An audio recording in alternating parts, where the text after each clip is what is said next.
Buenas noches y bienvenidos a Este Oeste. Hoy vamos a conversar con una personalidad de la televisión, pero también de temas de economía y finanzas a nivel internacional, Alberto Padilla. Él nos acompaña el día de hoy. Vamos a conversar con él acerca un poco de su visita a Guatemala, el por qué vino a Guatemala, pero también vamos a conversar un poco acerca de la situación económica y política a nivel de América Latina y en particular también de Guatemala. Así que buenas noches, Alberto, bienvenido. Quique, un placer estar aquí con ustedes, gracias. No, muchas gracias por acompañarnos. Y tú eres originalmente de Monterrey. De Monterrey, México. ¿Rayado o Tigre? De los dos. A ver, cuando estaba ahí, cuando vivía en Monterrey, yo creo que porque tenía que ser de uno, pues en todo caso sería Rayado. Pero ahora que ya no estoy ahí, que soy de fuera, soy de los dos. Ya eres de los dos, ya eres de Monterrey. Yo soy de Monterrey, sí. ¿Hace cuántos años saliste de México? De México hace 15 años. 15 años, y tenías también un programa de economía y de finanzas en México antes de salir. Sí. Yo estaba desde que trabajaba en México, en Monterrey, justamente me dedicaba yo ya a este asunto de la información financiera por televisión, y luego de ahí, que fue lo que me llevó a Estados Unidos, y aquí, y ahí estamos, seguimos ahí. Estando en México, mucho el programa tenía que ver con lo que pasaba en México, con la economía mexicana, con la situación económica mexicana, o desde entonces ya hablaba de América Latina. No, fíjate que fue un reto bien interesante, porque yo, así como muchos colegas, yo iba a decir como tú, pero tú no, porque tú sí eres economista, tú eres un economista de verdad, yo no. Yo soy un periodista nada más, pretendo. Pero yo estaba en información general, y me salta la oportunidad de ser, yo estaba en la Ciudad de México, yo ya estaba en TV Azteca, en la red nacional, pero yo era uno más, ¿no? Era un reportero, etcétera, pero de nuevo, en México, estar en la Ciudad de México trabajando para la red nacional es una gran oportunidad, la cual yo ya estaba ahí. Pero se me da la oportunidad de ser presentador de un programa, creador de un programa, productor de un programa y socio de un programa, porque me daban participación en las ventas. Y me presentaron esta oportunidad, nada más que era regresando a Monterrey, y era un programa de información financiera, que era algo totalmente novedoso.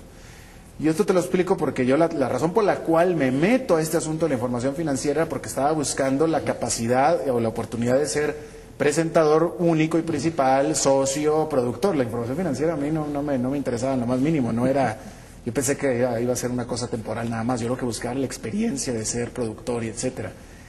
Y bueno, 17 años después aquí estamos. Y parte de esa plataforma, de ese trabajo que hiciste, te sirvió y te ayudó para poder irte después a Estados Unidos, estar en CNN por casi 12, 15 años. Se juntó el hambre con la necesidad, porque resulta, fíjate lo que son las cosas, yo me regreso a Monterrey, creo este programa, lo creo yo, este programa de información financiera, conceptualizado por el dueño de la estación local de Monterrey, que me invitó a hacerlo, pero yo fui el que lo creó y todo. Fue un programa de mucho éxito. Al año, a los 14 meses, me buscan de CNN, y ¿cuál fue mi sorpresa? Mira, que te voy a decir la verdad, cuando me buscan a mí de CNN, lo primero que yo pensé era que me buscaban a mí para ser un presentador de noticias generales. ¿Qué es lo que estabas buscando originalmente? En algún momento querías poder ser conductor de noticias. Exactamente. Te digo, yo nunca pensé, jamás me imaginé que la información financiera como tal me iba a llevar a ningún lado. Pero sí me sorprendí por el éxito que tuvo este programa en Monterrey. Pero bueno, ¿cuál fue mi sorpresa? Que me buscan de CNN, y básicamente lo que me dicen es, hemos estado por toda América Latina buscando a alguien que tenga experiencia en información financiera en televisión, y no hemos encontrado a nadie, hasta que dimos contigo, tú eres el único que hay, así es que te queremos, vente para acá. Y bueno, me necesitaban a mí porque ellos no tenían a nadie más que tuviera experiencia en la información financiera en televisión, y ellos necesitaban a alguien que les hiciera un programa. Entonces, todo esto te lo platico porque el programa que yo tenía en Monterrey, lo que fue Economía y Finanzas, era una copia regionalizada de Línea Financiera, que se llamaba el programa, en Monterrey. Y bueno, para redondear la respuesta, yo me dedicaba nada más a hablar, como Monterrey es una ciudad muy industrial, yo hablaba de las industrias de Monterrey, de la economía de Monterrey, y claro, cualquier cosa que pudiera afectar a la economía de Monterrey, y ahí es donde me metí un poco con el entorno nacional e internacional, pero era básicamente un programa local. Y tuviste ya, cuando entras a economía y finanzas, que aprender y comprender un poco más de la economía y finanzas realmente del resto de América Latina. Sí, totalmente. Yo América Latina la vine conociendo físicamente. Yo antes de llegar a CNN, yo no había pisado Latinoamérica en lo más mínimo.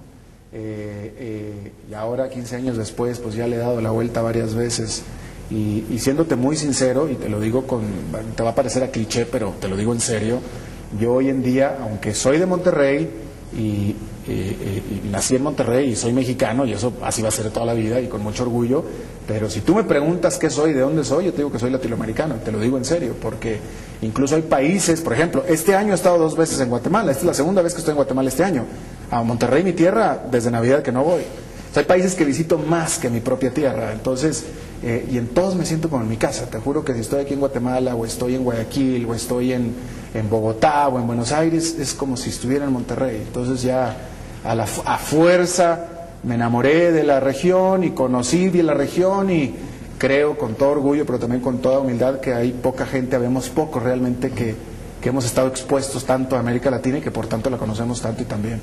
Cuando empiezas a hablar de todo lo que es la economía y finanzas en América Latina, estamos en una etapa de una transición, donde aún, incluso los países emergentes, ya como Brasil, que vino posteriormente, todavía éramos economías básicamente en desarrollo. Muchas de las economías de América Latina no estaba asentada ninguna de las economías ya con un crecimiento importante. Te tocó vivir desde economía y finanzas esa transición de donde Brasil pasa a ser ya ahora sexta o séptima potencia económica del mundo, donde Chile se consolidó en algunos aspectos, pero es una economía muy pequeña, donde viste a una Argentina que pasó del pico al valle varias veces. Es una transformación enorme en esos 15 años. Bueno, totalmente. Y fíjate que el parteaguas fue 2001, 2001 fue el parteaguas. ¿Tú te acuerdas que hasta el 2001, que fue la crisis de Argentina, fue la última gran crisis que hubo en un país latinoamericano? Tú eres bastante joven, no pretendo que te acuerdes de lo que te voy a decir aquí, pero muchos de nuestros televidentes se acordarán que hasta el 2001 América Latina como región venía de décadas y décadas de crisis recurrentes.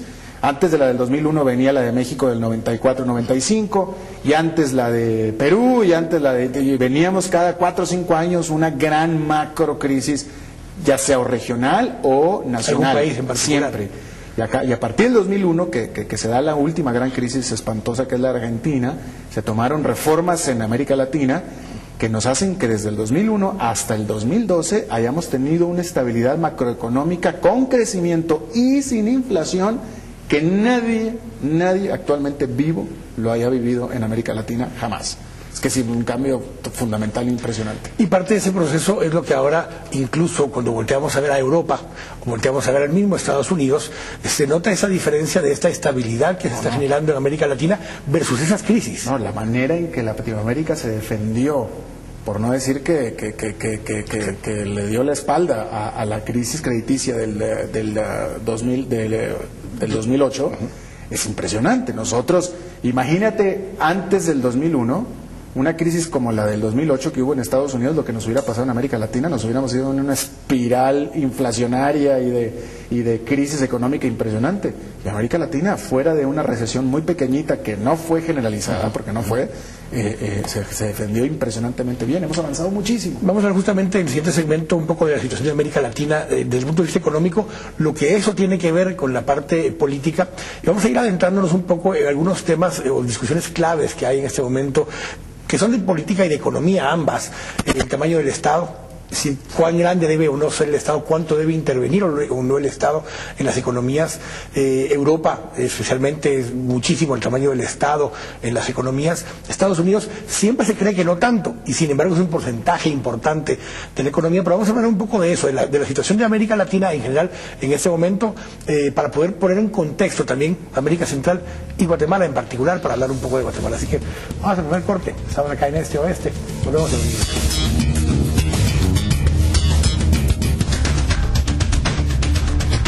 Estamos de regreso acá en Este Oeste. Estamos conversando con Alberto Padilla, anteriormente de Economía y Finanzas en CNN, pero ahora economiayfinanzas.net. Vamos a tener que hablar solo un poco de esto. Es un espacio diferente. Pasaste de la televisión al Internet. ¿Cómo fue esa transición? Bueno, fue un poco forzado, en el sentido de que la salida de CNN fue propia, fue por decisión propia, pero fue precipitada. No te mentiría si te dijera que era algo que yo venía planeando, ni mucho menos. No, simplemente se dio en materia de días y de tomar la decisión de salirme y cerrar esa etapa de mi vida. Y me quedaba claro varias cosas. Una, que no quería trabajar para otro canal de televisión más. También que me quería quedar viviendo donde estoy viviendo ahora, que es Atlanta, que es donde me llevó a vivir el CNN. La razón siendo que ahí es donde están mis hijos pequeños. Entonces, cuando empecé a ver qué era lo que no quería o no podía hacer, entonces empecé a ver las posibilidades y las opciones que tenía y viendo la penetración y la importancia que la Internet ha tenido, sobre todo en otros países, en Estados Unidos, porque, vaya, es innegable la penetración del Internet y la importancia del Internet aquí en Latinoamérica, pero en Estados Unidos y en el mundo desarrollado es mucho más avanzado.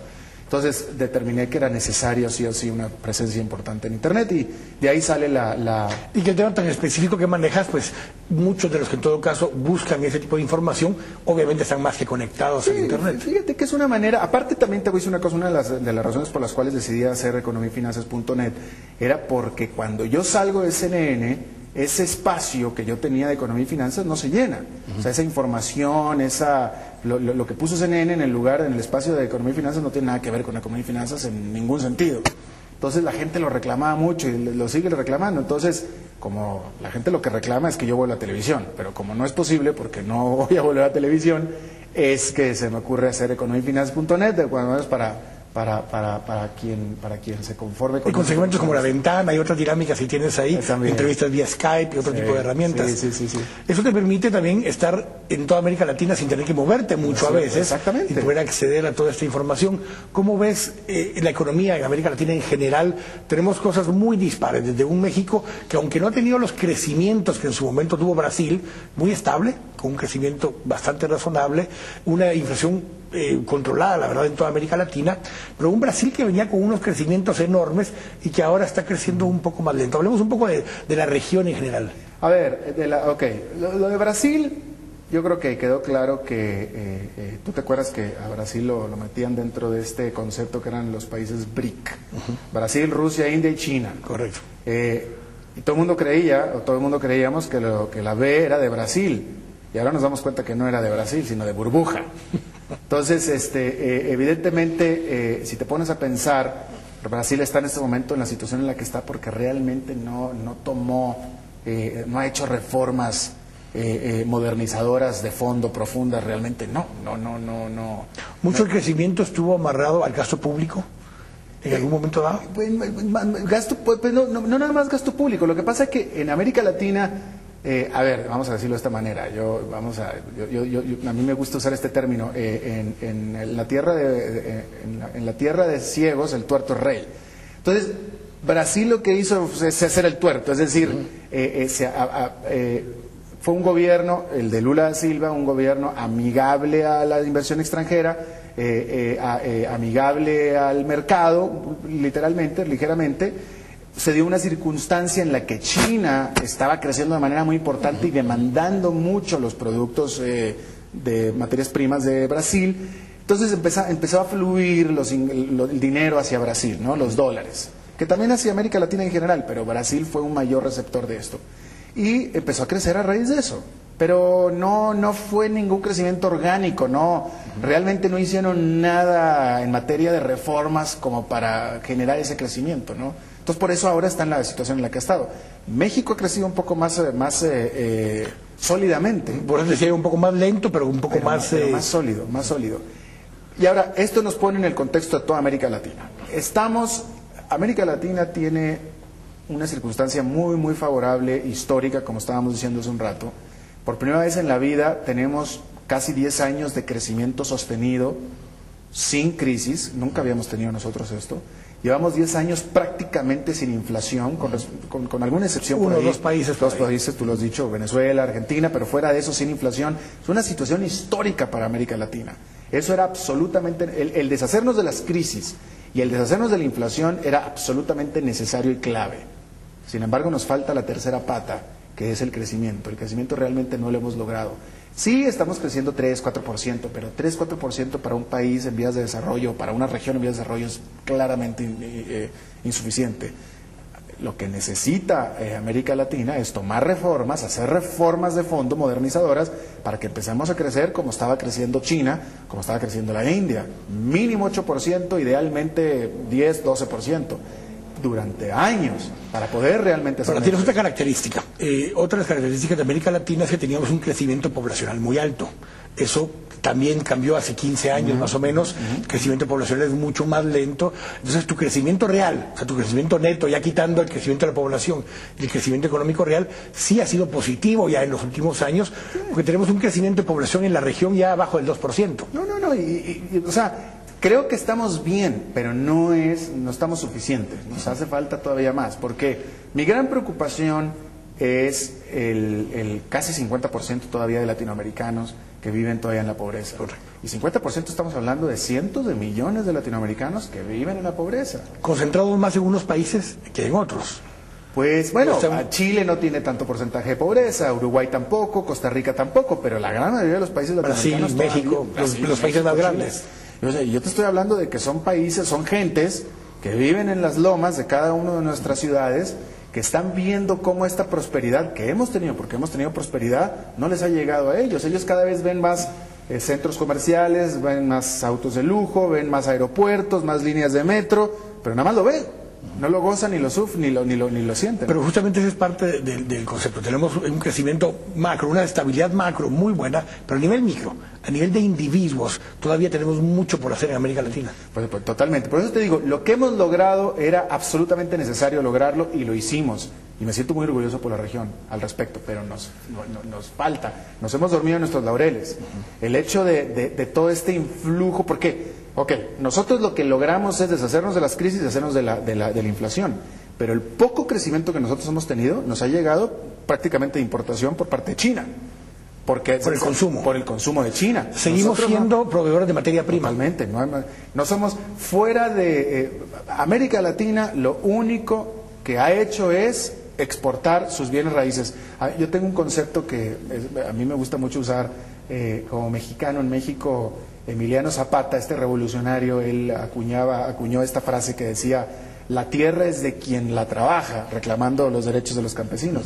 Yo en América Latina me gusta decir que la tierra es quien trabaja, porque la que está produciendo todo en América Latina es la tierra: petróleo, soja, claro, cobre, hortalizas, etcétera, etcétera. Pero el latinoamericano no estamos trabajando. Pero pasamos en una transición de hace 20 años para acá. Hace 20 años la principal exportación de América Latina eran todo lo que son commodities, pero agrícolas, o sea, soya, incluso maíz, trigo, frijol, todo lo que tú quieras en esa línea, algodón, azúcar. Y sin embargo, ha habido una transformación. En los últimos 20 años ha crecido muchísimo el petróleo y ha crecido muchísimo la industria extractiva en general. Y los países que hicieron eso tuvieron un crecimiento económico más fuerte. Sí, pero sí. Sigue siendo materia prima. Sigue siendo materia prima. O sea, el latinoamericano no trabaja. El que nos mantiene es la tierra. El latinoamericano no trabaja. Una economía ideal, o sea, una Latinoamérica ideal es una que, como ahora está explotando plenamente sus recursos naturales, que yo no tengo ningún problema con eso, que explote el petróleo, que explote las minas, que explote todo, pero encima también que exploten las manos de los latinoamericanos. Cada latinoamericano tenemos 2 manos para empezar a hacer manufacturas, y etcétera, y eso es lo que no se hace. Una de las principales exportaciones, lamentablemente, que tienen México y Guatemala en particular, es su gente. O sea, uno de los principales ingresos que tenemos Guatemala y México sí es esa gente, pero no por medio de una mano de obra que exportamos, sino que exportamos físicamente a nuestros connacionales y viven en Estados Unidos, en el sur de California, en Texas, en todos estos lugares, y ahí están llegando a trabajar. Y uno de los grandes ingresos para nuestros países son las remesas que ellos envían. Que es una falacia, ¿no es cierto? O sea, como mexicano, Guatemala, como toda esta gente... entre la que incluso me incluyo, porque claro, digo, finalmente todos nos fuimos allá por mejores oportunidades, ¿no? Pero no fue mi caso. Mi caso a mí me importara, claro, ¿no? Que igual pudiste haber producido el programa desde México en un momento dado. Bueno, pero el punto que yo quiero hacer es como la gran masa de guatemaltecos y mexicanos que van para allá son personas que son expulsadas por las circunstancias, son expulsadas por la pobreza, son expulsadas por el país que era su casa. Y cómo en muchos sentidos, estando en Estados Unidos, terminan manteniendo al país acá.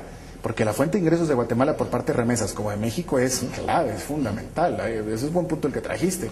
O sea, esta gente que había sido castigada y prácticamente despedida de nuestros países resulta ahora que los que mantienen el país.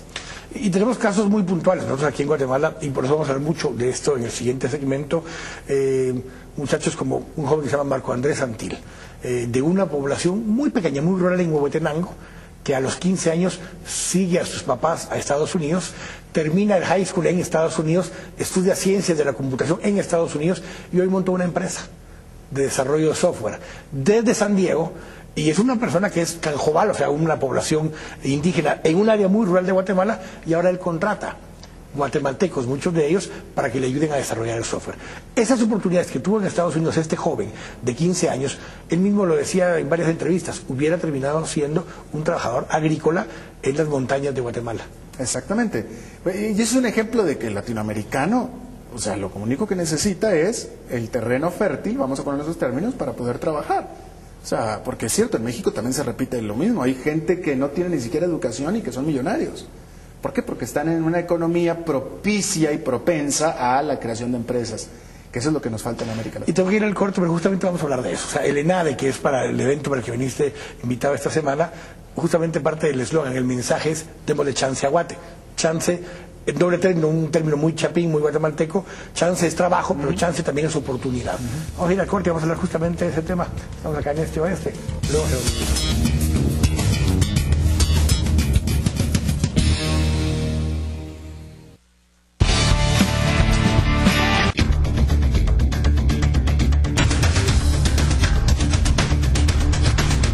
de regreso acá en Este Oeste. Estamos conversando con Alberto Padilla. Estamos hablando justamente de economía y finanzas, pero estamos hablando también de Guatemala en esta ocasión. Él vino acá a Guatemala esta semana para participar en el Encuentro Nacional de Empresarios, ENADE, que tiene como mensaje este año el tema de démosle chance a Guate. Y parte de eso terminábamos hablando en el segmento anterior, Alberto, donde tenemos gente que tiene un potencial enorme. Tienen capacidades, en muchos casos, guatemaltecos y mexicanos, una capacidad de motricidad fina muy importante. Por eso vinieron las maquilas y una serie de mecanismos de ese tipo, la capacidad para poder trabajar con microchips o con pequeñas piezas, pero lo que carecen muchos de nuestros connacionales, tanto en México como en Guatemala y mucho en el resto de América, son oportunidades de estudio. Tienen problemas de desnutrición en muchos casos, tienen problemas de acceso a servicios en general, que cuando logran migrar a Estados Unidos los reciben con facilidad. En cualquier esquina cerca del barrio donde vivan hay una escuela, hay un puesto de salud, y eso les cambia radicalmente las oportunidades. Tienen más chance cuando están en ese ambiente. Por supuesto. Yo sostengo y estoy plenamente convencido de que no nada más el guatemalteco, el latinoamericano no pide, ni quiere, ni se siente a gusto que le den de comer, que le regalen la comida. Yo creo que el latinoamericano, como este ejemplo magnífico de este chico de Marcos Andrés, él lo que quiere, el latinoamericano lo que quiere es trabajar. Entonces, en ese sentido, dentro del eslogan que tiene el ENADE de démosle chance a Guatemala, en ese sentido, me parece a mí, porque nosotros hablamos mucho en toda América Latina de los programas sociales, y los programas sociales necesariamente hablan de cómo vas a ayudar a los pobres. Y típicamente la manera de ayudar a los pobres es dándoles comida, regalándoles cosas. Y a mí me parece que no hay mejor programa social que el trabajo. O sea, yo estoy seguro que si a un latinoamericano le dices, ¿qué quieres? Un trabajo digno, con prestaciones, con salario, etcétera, bla, bla, bla, o que te regale la comida, yo creo que la gran mayoría de los latinoamericanos va a pedir el trabajo. Entonces hay que crear las condiciones para... Ese era el punto, porque justamente el démosle chance a Guate tiene dos partes. La parte que decíamos de generar empleo, pero la otra parte es generar las condiciones y las habilidades, porque Marcos Andrés Antil, que te comentaba, viene a Guatemala de vuelta diciendo, bueno, ahora yo quiero darle chance a algún guatemalteco, empieza a buscar gente preferentemente de sus comunidades, porque quiere poder beneficiar a gente de Huehuetenango, a los canjobales del sector, y de pronto se encuentra con que no tienen las capacidades, no tienen las habilidades, y no puede darles el trabajo que él quisiera. Claro, claro. Mira, hay que empezar desde lo básico. Un ejemplo que es real, y por tanto me gusta porque es real, es el ejemplo de México. México, cuando empezó con el Tratado de Libre Comercio con Estados Unidos, hace ya más de 15 años, México empezó como Centroamérica, empezó con industria muy básica, maquiladoras, fábricas de ropa, cosas bastante básicas, ¿no? Toda la juguetitos y bisutería y etcétera, etcétera. Y ahorita al paso del tiempo, China ocupó el lugar de México. México empezó a sufrir mucho por China, pero después México se empezó a especializar. Entonces yo te aseguro que si este chico hubiera ido a México hace 15 años, hubiera tenido los mismos problemas que tiene ahora aquí en Guatemala de encontrar gente. 15 años después, él va a México y te aseguro que va a encontrar muchísima gente en México.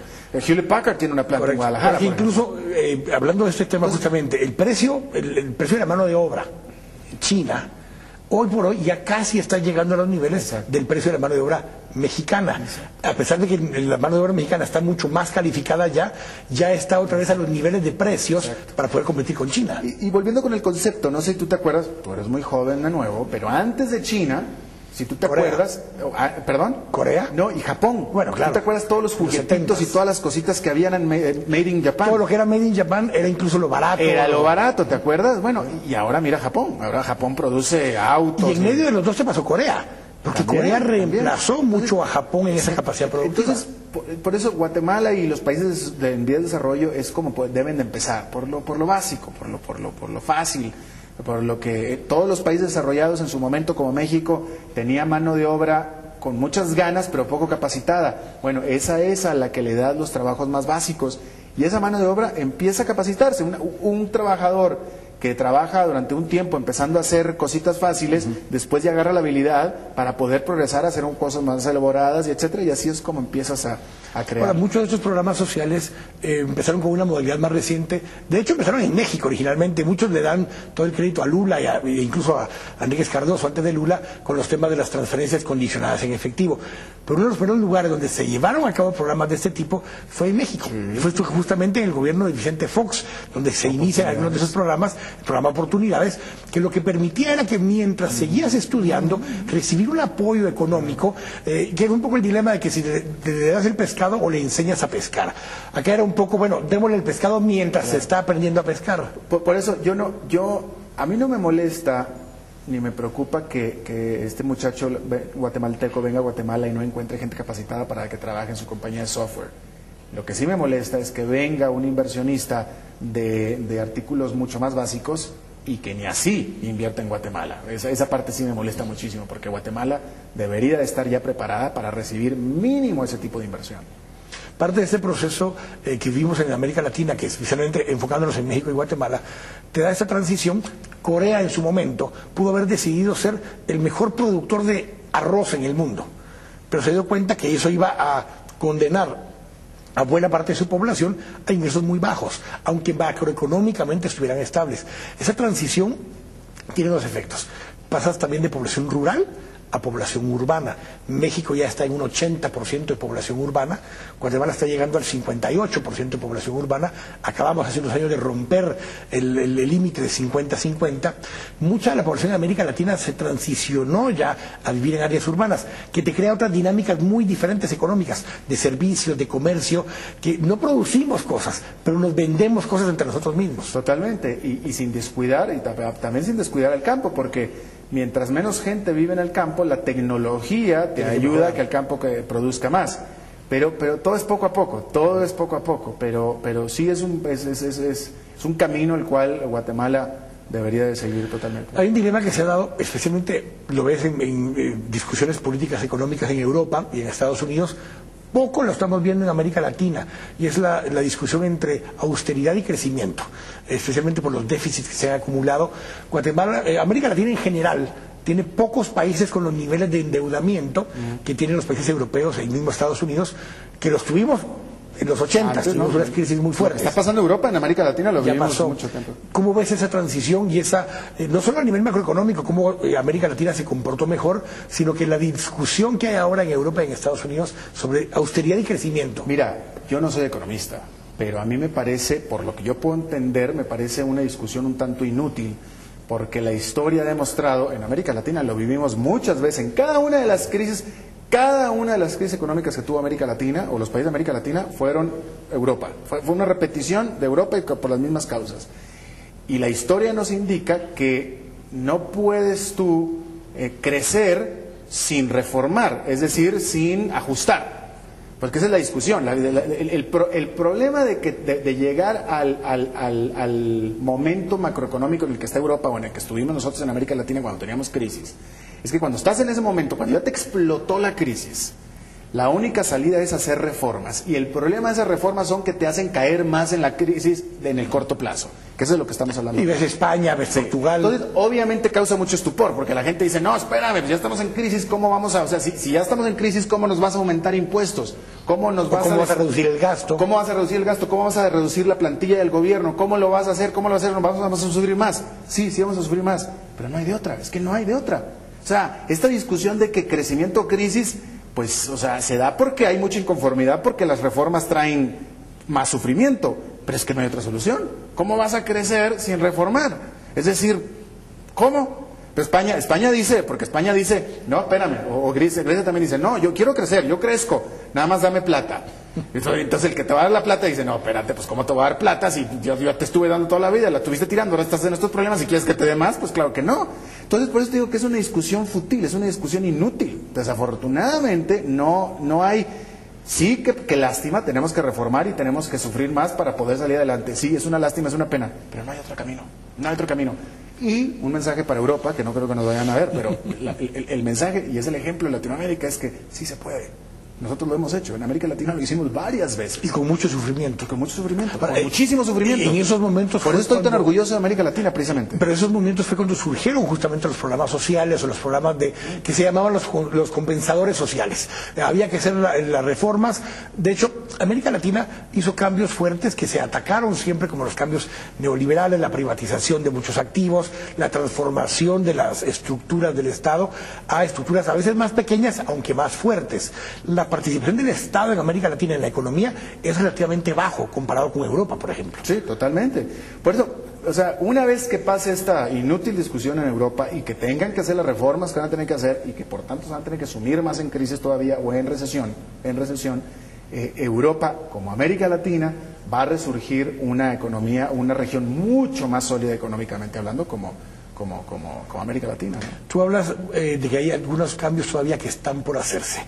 Se hicieron algunas reformas en su momento en América Latina que ayudaron, que nos encaminaron en esta dirección. En el último segmento quiero que hablemos un poco de cuáles son esas reformas que crees tú que hacen falta y si son generales para toda América Latina, si hay países que están más cerca de ese tipo de crisis. Panamá, por ejemplo, crece mucho derivado de dos cosas muy diferentes. El mismo canal de Panamá, que es una inversión enorme, y el gasto público que está haciendo en este momento, pero también de mucho flujo de efectivo de diferentes lugares, de dineros legales e ilegales, que hacen que haya mucho flujo de dinero en Panamá. Pero Panamá es una excepción, es raro, es extraño. El resto de América Latina, ¿qué transformaciones, qué regulaciones tienen que poder implementar nuevas o transformaciones de la economía de esta región para que podamos hacer ese siguiente paso del que tú hablas? Vamos a ir al corte, estamos acá en Este Oeste, volvemos a venir.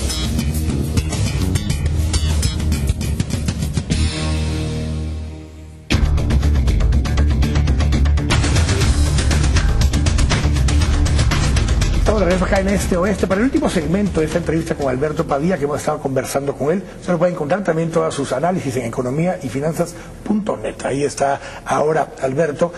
Hablemos un poco de estas recomendaciones. Tú dices que hicimos algunas transformaciones, nos ayudaron a estabilizarnos macroeconómicamente, pero hace falta la parte donde mucho de ese crecimiento económico se multiplique y llegue también a lo micro, llegue a mucha de la población que está todavía en pobreza en América Latina. ¿Cuáles son los puntos claves de la transformación que hacen falta?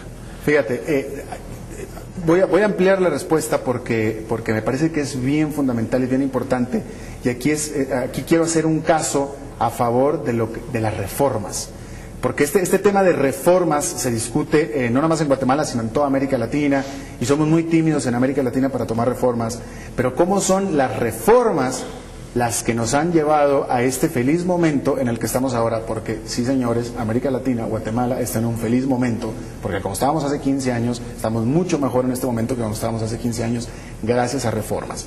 ¿Qué reformas fueron las que se tomaron en América Latina en general a partir de la crisis del 2001 de Argentina, que fue la última gran crisis?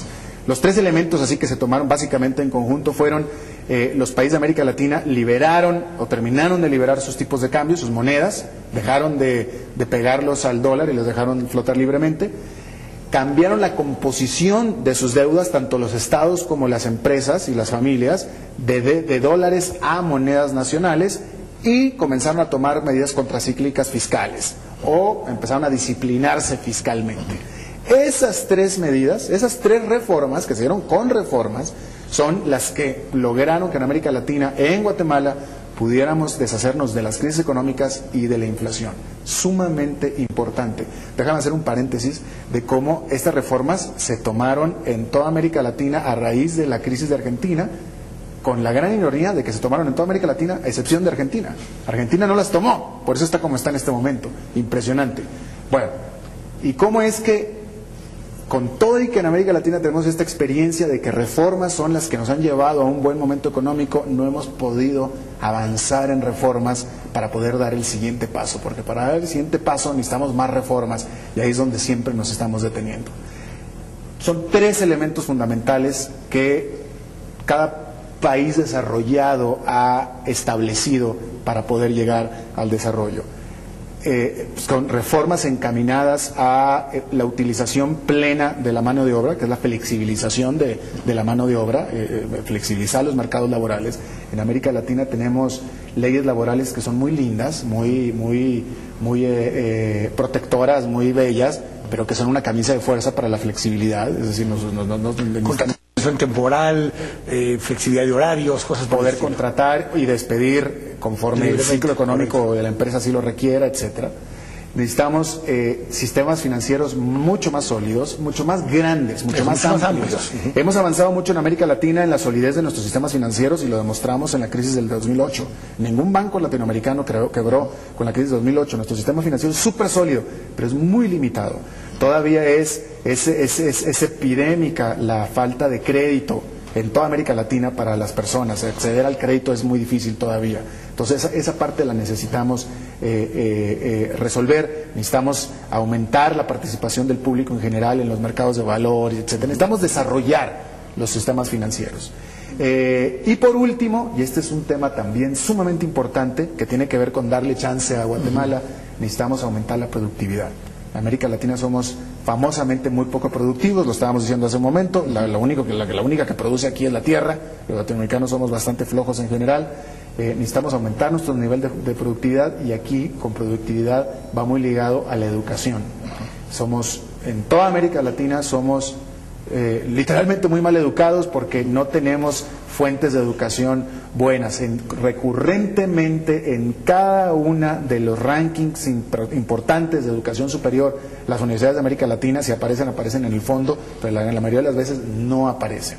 Entonces, cuando yo hablo de que los latinoamericanos tenemos que ponernos a trabajar, en primer lugar tenemos que ponernos a trabajar con las manos, porque no trabajamos con las manos, pero menos trabajamos con la cabeza.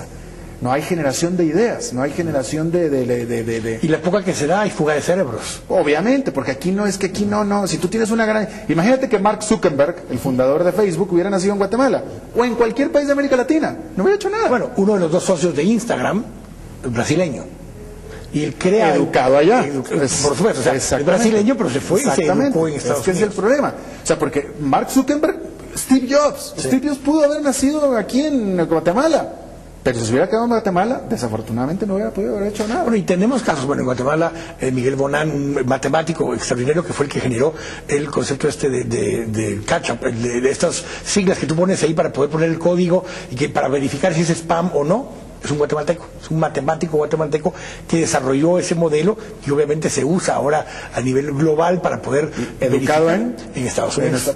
Es que es el problema, ¿no? Pues, si el problema, es que lo que pasa es que, Steve Jobs pudo haber nacido en Guatemala y siendo educado en Estados Unidos hubiera sido igual Steve Jobs. El problema no es donde naces, el problema es donde creces.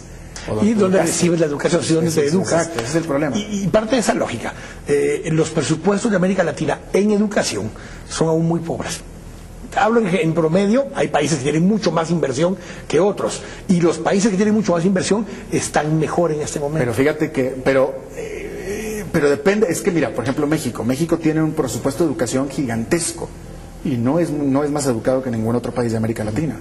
No nada más es el recurso que le des, es cómo lo aplicas. Correcto, la calidad. La calidad. México tiene mucho dinero en la educación y sin embargo no se ha logrado nada.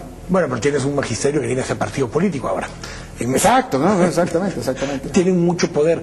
Las estructuras, justamente el tema de gobierno, tamaño de gobierno. Hay mucha disparidad en América Latina con relación al tamaño del gobierno con relación a la economía. El presupuesto de Guatemala, más o menos el 15% del Producto Interno Bruto es lo que representa el gobierno. Si le incluyes municipalidades y otras instancias, llegaremos al 18-19%. En Europa tienes lugares donde está en un 50-60%. Entonces, cuando el gobierno se contrae, obviamente contrae la economía completa.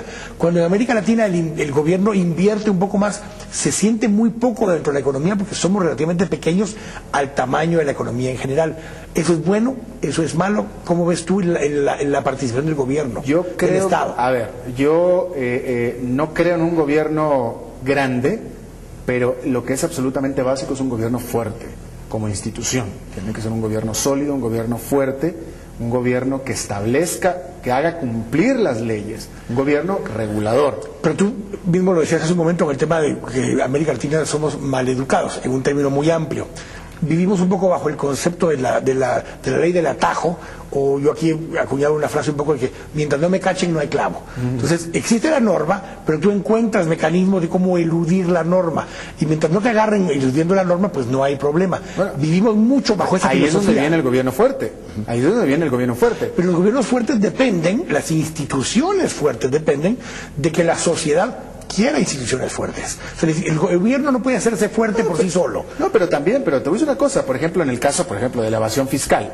Es decir, en Estados Unidos la gente también evade impuestos, por supuesto que evade impuestos, pero tú sabes que si te llegan a pescar, sabes que vas a la cárcel y vas a la cárcel. Y créeme, yo vivo en Estados Unidos, créeme, la perspectiva de ir a la cárcel, que es muy segura, es un gran estigma.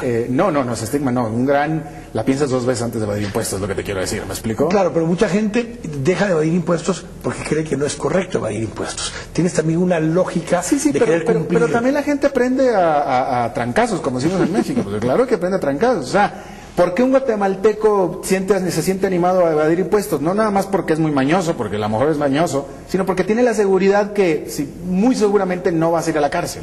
Si tuvieras la seguridad de que vas a la cárcel, por más mañoso que seas, no eres tonto, ¿ah? Bajo esa lógica, el crecimiento futuro de América Latina, con una mayor inversión en educación, mejorando la calidad de la educación, haciendo crecer el mercado de capitales, porque eso es lo que hablabas tú en el primer tema, o el segundo tema, creciendo el mercado de capitales, nos permitiría además generar un mecanismo diferente de ahorro, que en verdad no es de ahorro, es de inversión de parte del individuo. Muchas veces el individuo en América Latina no tiene el concepto de inversión, o sea, vive el día a día. No tiene el concepto de poder invertir para el futuro. Es un muy buen tema. Incluso en Estados Unidos, en los países desarrollados, a nivel de educación básica y muchas veces tampoco a nivel universitario, no te enseñan a finanzas personales, que eso es un tema de finanzas personales, ¿no? El ahorro, etcétera, eso no te lo enseñan ni siquiera en las universidades de Estados Unidos, y eso es tremendamente básico. Cuando lo ves en nuestros países, el concepto de poder tener la oportunidad de comprarte una casa, comprar un vehículo y demás, muy poca parte de la población de América Latina tiene acceso a esto. O sea, tenemos muy limitado el acceso porque no hay recursos o del Estado o del sector privado para eso. Bueno, acá es lo que te decía, nuestro sector financiero en general en toda América Latina es muy limitado. Todavía hay demasiado poco acceso al crédito. Y el crédito es básico para muchas cosas, es decir, una manera de adquirir un crédito bueno, es decir, si bien estamos hablando de que no es bueno endeudarse, es bueno y apropiado endeudarse para comprarte una casa. El problema es cuando no hay el acceso al crédito porque no te lo ofrece tu sistema financiero. Necesitamos ampliar mucho más el alcance del sistema financiero. Y se vuelve un motor, con ese acceso al crédito, se vuelve un motor para la economía. O sea, ese crecimiento adicional que vino en los países como Europa o Estados Unidos tiene que ver con esa capacidad de acceso al crédito que tuvieron muchos individuos que a la hora de poder comprar casas, tenían que comprar electrodomésticos, tenían que comprar sus computadoras, tenían que comprar todo lo que iba dentro de la casa, y eso mueve la economía. Que fue gran parte del generador de crecimiento de Brasil. Eso fue gran parte del generador de crecimiento de Brasil. Empezaron los brasileños a comprar casas, a comprar electrodomésticos, a consumir. Tenían capacidad adquisitiva. Y de crédito. Que ahora se volvió un problema, se les pasó la mano, pero es otro tema. Cuando tú ya lo ves así y visualizas la América Latina de la próxima década, digamos en el 2020, ¿cómo visualizas tú a esa América Latina económicamente hablando más integrada, más sólida? Vamos a estar saliendo aún de los resabios de esta crisis actualmente en el resto del mundo. ¿Dónde va a estar América Latina? Mira, yo estoy muy preocupado porque yo no veo que haya en América Latina el momento, el momento es la palabra, para impulsar estas reformas de segunda generación, estas reformas modernizadoras que hablábamos hace un momento. No veo que haya la intención, no veo que haya la capacidad política. Llevamos 10 años con este crecimiento y me parece a mí que, como decía hace un momento, estamos durmiéndonos en nuestros laureles, como que estamos muy a gusto con esto. Pero estamos muy a gusto los que estamos sentados aquí, los que tenemos trabajo. Hablaba yo de los millones y millones de latinoamericanos que todavía están en la pobreza, que todavía no se han sentido beneficiados y al contrario, muchas veces se sienten hasta insultados de que ven que se les están construyendo un centro comercial enfrente de su montaña, de su loma donde viven, de su ladera, al que nunca van a poder entrar y seguramente nunca van a poder comprar absolutamente nada ahí. Entonces a mí me preocupa que poco avance que hemos tenido en reducir la pobreza vaya a generarnos inestabilidad social en un futuro no muy lejano, porque yo no veo cuántos latinoamericanos vayan a poder seguir viendo esto, ¿verdad? Es decir, ¿cómo obtienes tu tranquilidad social? Tú tienes tranquilidad social cuando el pobre, que su papá fue pobre, que su abuelo fue pobre, que su bisabuelo fue pobre, ve que sus vecinos están empezando a dejar de ser pobres, sus parientes están dejando de ser pobres y seguramente está viendo que sus hijos tienen posibilidad de dejar de ser pobres. Pero cuando no ve eso, yo creo que se empieza a generar ahí una serie de resentimientos y de rencores que pueden llegar una de dos, o al extremo de un descontento social o a irse de la mano de un caudillo populista, como lo hemos visto, que te haga retroceder años y años en el avance político, en el avance económico, y ese es el temor que yo tengo. Y es parte de lo que hemos visto en algunos casos, exactamente, incluyendo unos más democráticos que otros, el caso de Argentina, el caso de Venezuela, y vemos esa dirección. Alberto, te agradezco que nos hayas compartido y que hayas estado por acá en Guatemala también, y que pues cuando estés por acá siempre estamos a las órdenes, y gracias por habernos acompañado. Gracias, Kike, hasta luego.